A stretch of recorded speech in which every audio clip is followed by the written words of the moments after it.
All right, ladies and gentlemen, it's Gimme 5 time, and I want you to watch this. She doesn't have one single proposal that hasn't been tried and failed.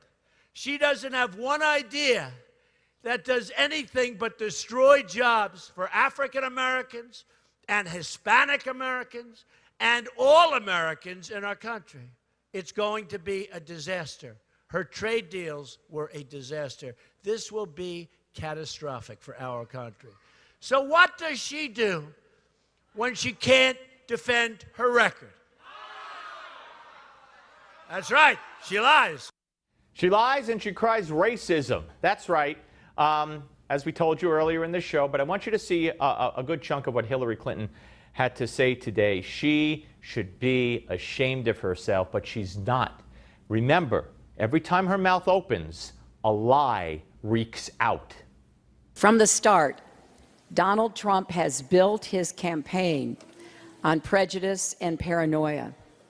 He is taking hate groups mainstream and helping a radical fringe take over the Republican Party. His disregard for the values that make our country great is profoundly dangerous.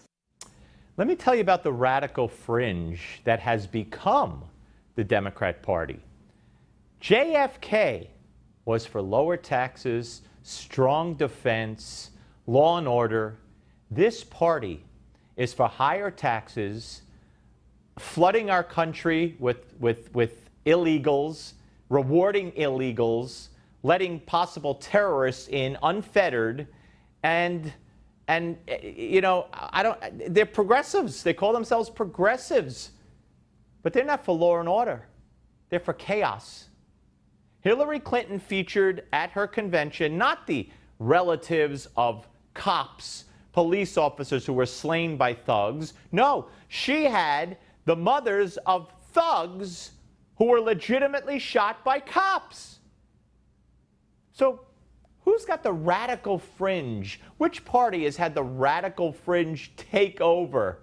My God, it's obvious. It's Hillary Clinton and the radical left, which has become the Democrat Party. They don't stand for what JFK stood for. They don't even stand for what Jimmy Carter stood for.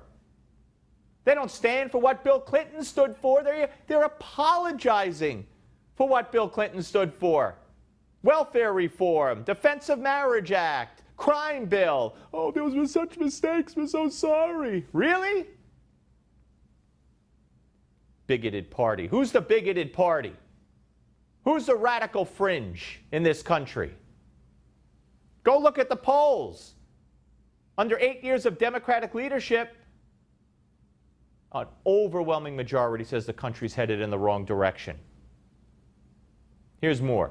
There's an old Mexican proverb that says, "Tell me with whom you walk, and I will tell you who you are." But we know who Trump is. A few words on a teleprompter won't change that.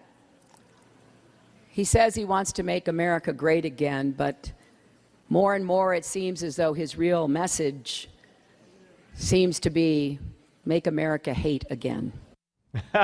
She says it with a straight face. It is so pathetic. Then she says this. How many of you saw any of the Olympics, right? And you look at the diversity of our athletes. Look at our fabulous Olympic team representing the United States of America. Ibtihaj Muhammad, an African-American Muslim from New Jersey, won the bronze medal in fencing with grace and skill. Would she even have a place in Donald Trump's America? Let me tell you about that Ibtihaj Muhammad. First of all, she lost in the individual fencing competition. She did not medal. She won on the U.S. fencing team in the Olympics. But as we documented, this woman trashed America. This Ibtihaj Muhammad from New York, from New Jersey, lives in Manhattan. There she is. She trashed America while she was in Brazil. She doesn't feel safe here. People follow her home here because she's a Muslim here. And then we revealed some of her anti-Israel tweets that she has put out over the years. Very virulent anti-Israel tweets. So this is the woman. This is the woman that Hillary decides to hold up as an example of a Muslim from our country. Someone who trashes our country in Brazil, someone who despises the state of Israel, and this is the one Muslim Hillary brings up today. Isn't that telling? Doesn't that say it all? What more do you need to know?